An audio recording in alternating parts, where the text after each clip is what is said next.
Welcome back. We are now getting a concerning piece of news from Karnataka, particularly Bengaluru, where a civic apathy has in fact taken place, as in the IIT capital of the country, there is yet another young life that has been lost. A 14-year-old class 9 student died after falling into an uncovered waterboard concrete sump in Bengaluru South. This incident has left his family devastated, distraught and rather angry. The boy had been missing since the 29th of January, after which his family filed a missing complaint. Their worst fears then came true on the 1st of February when a foul smell led locals to an open chamber near the pipeline road of Kanakpura Road, where the Bengaluru water body's work had earlier been carried out.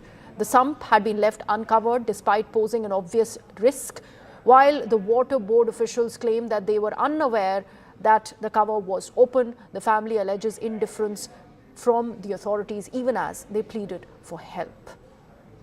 Let me take this across to my colleague Afreen Hussain. Afreen is reporting from the incident spot where this unfortunate mishap really took place. Afreen, the authorities feign ignorance even as this big tragedy has in fact shaken the entire Bengaluru city. In fact, it has left an entire family distraught. Where are we headed?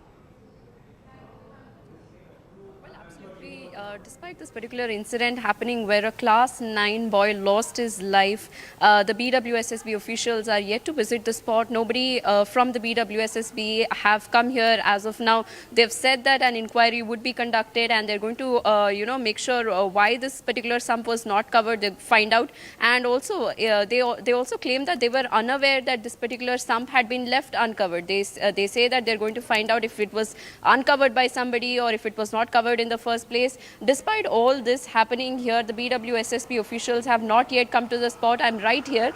This particular area is Tatangudi in Bengaluru South Taluk, and this is the particular stump which you can see. This is where the boy fell down and lost his life. He's said to have, his body is said to have been floating when the family members found it here on February 1st. He went missing since January 29th, and they also went to the police station to file a missing complaint. And police also on part of the there was also negligence on part of the police. They said that no officers were present at the police station, and they said that they would only come on February 1st to look for the boy. They also told the family members to go look for the boy themselves, and when there was a foul smell coming from this particular sump, that's when family members rushed here and found the boy's body floating here on February 1st at around 5 p.m. It is unclear why this boy has come here. You can see that the entire area is pretty deserted. If I can ask my VJ to show you the area, there is no footfall here. People are not moving here. It is very deserted. It's unclear why the boy came here in the first place and how he fell down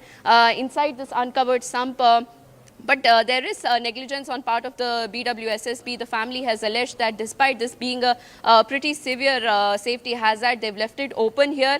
There was no cover put on this. They also said that complaints had been raised to the BWSSB. However, the BWSSB are claiming that they did not receive any complaints and they were unaware why this particular sump had been left open, or why the sump, if it had been covered, was taken off. Now, some questions that remain unanswered is why is it left like this? And also, why did the boy come here in this particular area, pretty deserted area? How did he fall down? And why did it take 5 days, 4 to 5 days for the police to get into action? He went missing on January 28, so 28 or 29. Absolutely. So why did it take them? Very pertinent questions. Let me take that across to Bharatiya Janata Party's Ashok Gowda, who is now joining us on the broadcast. Mr. Gowda, what do you make of this unfortunate incident here?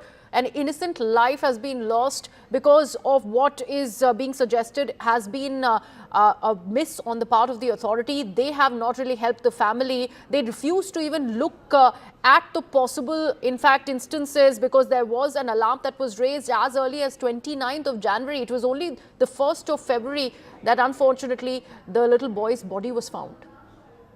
It's whenever there's a Congress is in power, this kind of a things happen because they're not concerned about the people, they're not bothered about the people. And even in spite of complaining, we have seen that several times they take the side of the on the other side instead of the side of the people. Meaning to say, whether it is a pothole, whether it is a stormwater drain which is open, or whether it is a manhole which is open for the public, which is opened and like where the public life is at risk, the Congress government does not bother, whether it is D.K. Shivakumar, whose portfolio it is under, or whether it is Bhairathi Suresh, who is Urban Development Minister, Municipality Minister Rahman Khan. Nobody bothers about the civic communities. Even the Rural Development Minister, they are busy making comments and they want to politicize the issues. Our Congress ministers have time to criticize all the policies of the central government. They don't bother to work on their own portfolios. This is Congress government. When such a menace has happened, what is the Minister for Urban Development, that is Bangalore Development Ministry, that is D.K. Shivakumar doing? He should apologize to the people of Bangaloreans and also absolutely, apologize at for least the take people of responsibility, because here in this case an innocent life has been lost. Mr. Gowda, thank you so much for joining us on the broadcast. We'll keep an eye on this big story that is also coming out of Karnataka, but right now we're going into a very short break. News and updates continue on the broadcast.